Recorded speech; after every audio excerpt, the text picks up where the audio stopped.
All right, hello ATM. This is going to be a video on the first half of the class portion for 4-3, and it's all about the idea of margin of error. So if you were to take a survey amongst your friends, or let's just make it better and take a survey across the whole school, chances are you wouldn't be able to survey everybody. And so there's going to be an error with the results that you get because it didn't get everybody's opinion. And so that's where margin of error comes into play. So let's read the definition. The margin of error for a poll is a statistical measure that provides a range of values that the true outcome of the poll is likely to be inside. A margin of error of 5% means that the true value of the statistic reported by the poll is likely to be within 5% of the reported value. So let's look at an example. If someone reports that 84% of Americans like pizza, and the margin of error is plus or minus 3%, this means they're confident that the actual percentage of Americans that like pizza is somewhere between 81 and 87%. Now you might be wondering where those two percentages came from, 81 and 87%. If I take the 84 and I subtract 3, that gets me 81%. If I take the 84 and add 3, that gets me 87%. And so I know that between 81 and 87% of Americans like pizza. So here's the catch. How confident is confident? For margins of error, confidence is measured as a percentage. One way of computing margin of error is with a 95% confidence level.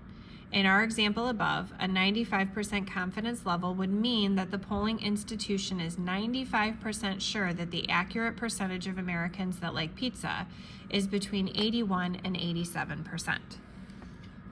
So what I want you guys to do is mark in your notes that in our class, we are always going to use a 95% confidence level.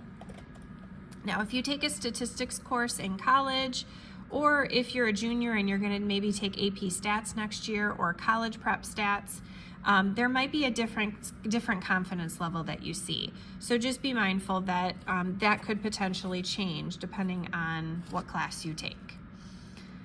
Okay, now let's go ahead and move on to the questions, and let's take a look at number 1. By the way, if you like to follow along in your textbook, we are on page 490. Sorry, I didn't mention that at the beginning. All right. So it says, take a look at this Gallup presidential approval rating. What the author is talking about there is the group questions, which we are actually skipping for this section because I don't particularly like the questions. So I'm going to give you that data. I'm giving you the data from March 20th of 2018. The approval rating for a certain presidential candidate was 40%, and the margin of error was plus or minus 3.3%. So we have to figure out what the margin, or what the, it says describe exactly what the poll means, referring to both the approval rating and the margin of error. So what we're going to do is we're going to subtract 3.3 and we're going to add 3.3. So we're going to take 40 and we're going to do minus 3.3 to get a number, and then 40 plus 3.3 to get a number. Okay, I'll go ahead and give you those decimals, but hopefully you can also use a calculator or even the calculator on your phone. And we get 36.7% and 43.3%. So then it says describe exactly what that poll means. I can say I am pretty confident that if I interviewed the entire population, the approval rating would be between 36.7% and 43.3%. Now, I obviously had that sentence written out ahead of time, so pause the video so you can fill it in. Number 2, an Associated Press poll indicated that 63% of teachers below college level feel like the amount of homework students get is not excessive. The poll had a margin of error of plus or minus 3.5% with a 95% confidence level. Write a sentence or two explaining what that result means. So here's what they reported. 63% of teachers felt that homework was not excessive. So I have to subtract 3.5, and I need to add 3.5. If I subtract, I get 59.5%. If I add, I get 66.5%.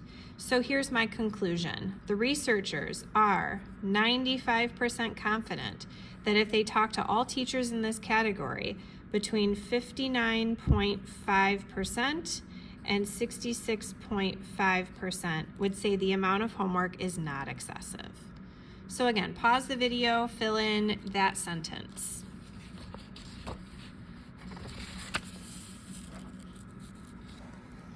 All right, the next part of the notes talks about a formula. So there is a formula to compute margin of error. So if you are actually doing a survey or you're doing some kind of a research study, you can actually calculate your margin of error of your research project. So this is what the formula looks like. Margin of error is equal to 2, and then you have this giant square root. And I want to make sure you guys know everything under there has to be under the square root. This little p with an arrow on top is pronounced p hat. Okay, that's what we call the p with the arrow on top. So we have 2 and then the giant square root. In the numerator we have p hat times 1 minus p hat all over n. And it's important that you know what those pieces stand for. So please make sure you copy down this purple box in the corner. I retyped the formula. N is the number of people, and p hat is the sample in percentage or decimal form. Okay, so make sure you write down what the formula is and what each piece stands for. And let's go ahead and try using it. All right, so number 3 says, on December 18th, 2015, an organization called Public Policy Polling released the results of a poll with 532 respondents. Of those respondents, 181 supported one particular candidate for the presidency in 2016. Among those folks, 41% were in favor of bombing Agrabah, which, as it turns out, is the fictional country from the Disney movie Aladdin. Use the formula in the colored box to find the margin of error for this result. So I want to make sure it's clear that we got a total of 532 responses, right? But of those respondents, 181 people actually supported the candidate. So that means that our N is 181 people. And then it says, of those 181 people that supported the candidacy for the president, 41% of those said they wanted to bomb the fictional country. Now you'll notice I put 41% as a decimal.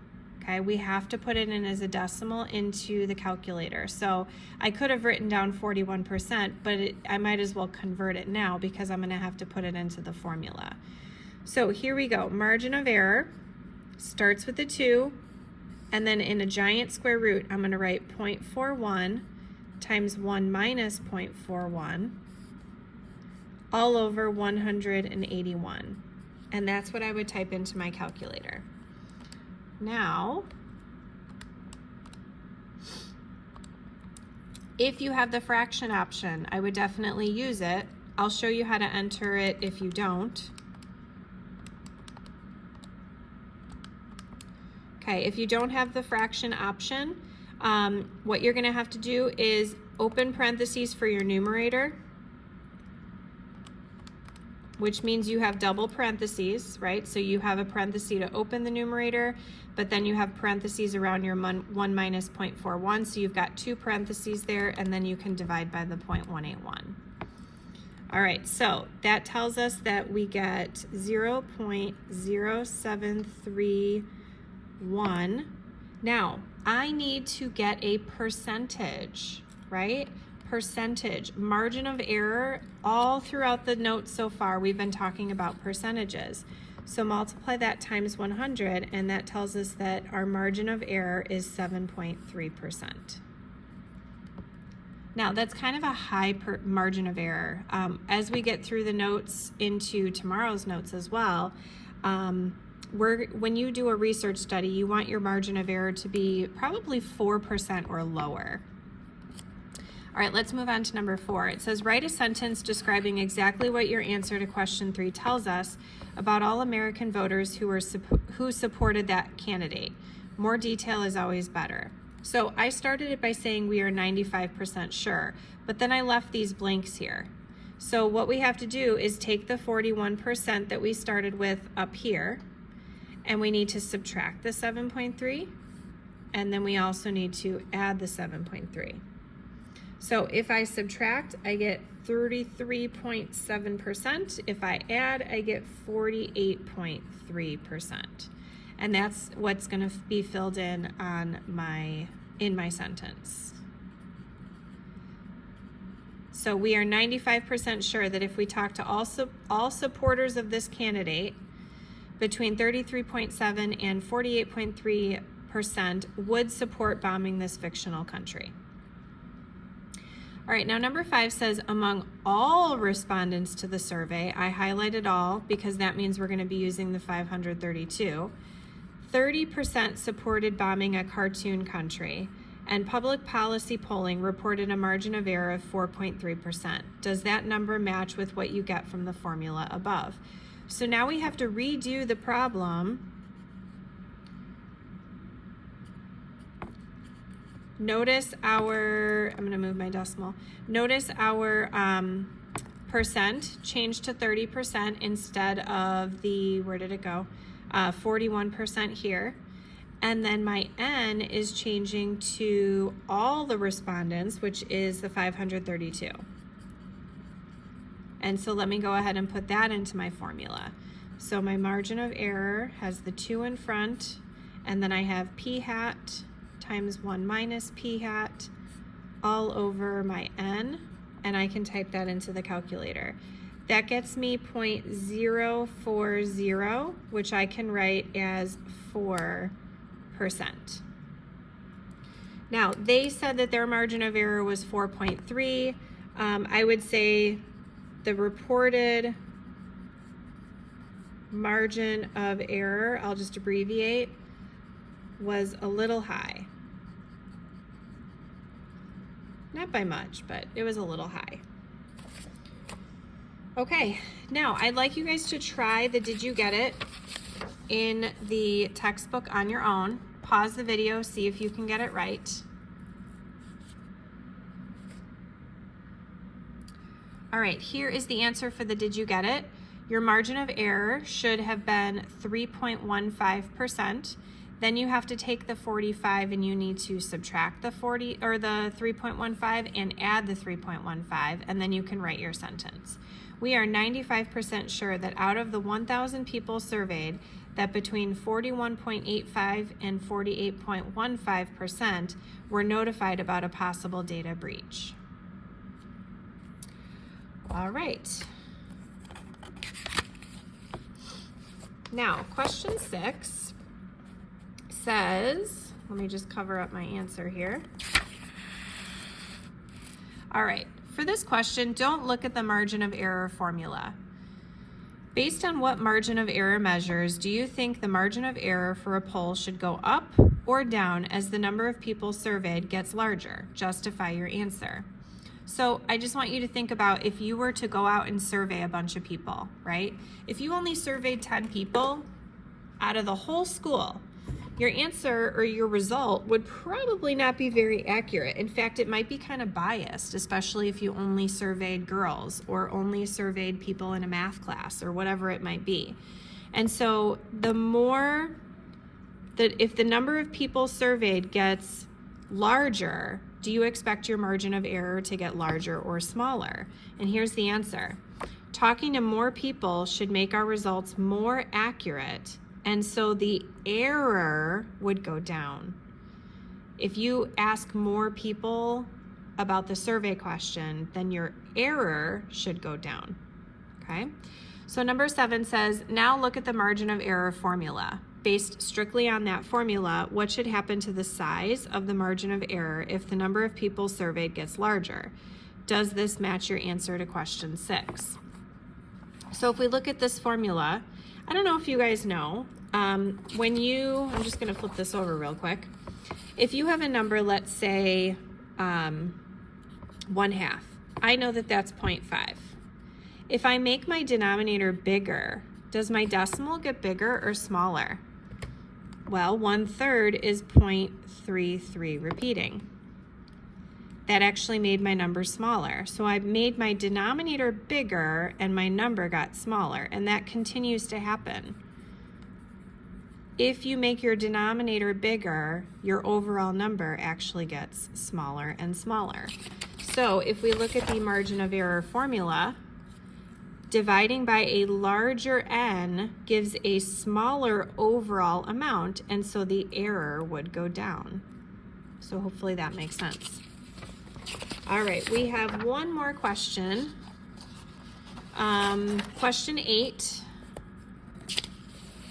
Sorry, let me get situated here. Question 8 says, what if the folks from Public Policy Polling who conducted the Agrabah poll got a little bit lazy and decided to only survey 100 people and then go bowling? Recalculate the margin of error for the overall poll. Did it get bigger or smaller? So what I'd like to do here is recalculate the margin of error, except with 100 as the n. So I'm still using the same numbers from, oh gosh, which question was that? Let me find it. Question 5. Okay, so question 5, we were using p hat is 0.3 and n was 532, but this question is saying, what if they got lazy and only surveyed 100 people? So instead of surveying 532 people, they only surveyed 100 people. What would we end up with? Well, our margin of error would end up being way bigger. If I multiply by 100 there, my margin of error went from, remember here we had a 4% as the margin of error. That's actually pretty good for a research study. This margin of error is way too big. If you're doing a research study and your margin of error is 9.2%, you didn't ask enough people. You need to go do more work. So my overall conclusion here is that surveying less people made our margin of error go up significantly. All right, that is it. And that's where we're going to stop for today's lesson. Tomorrow on Friday, we will continue the idea of margin of error and we'll do a little bit more together. Thanks for watching.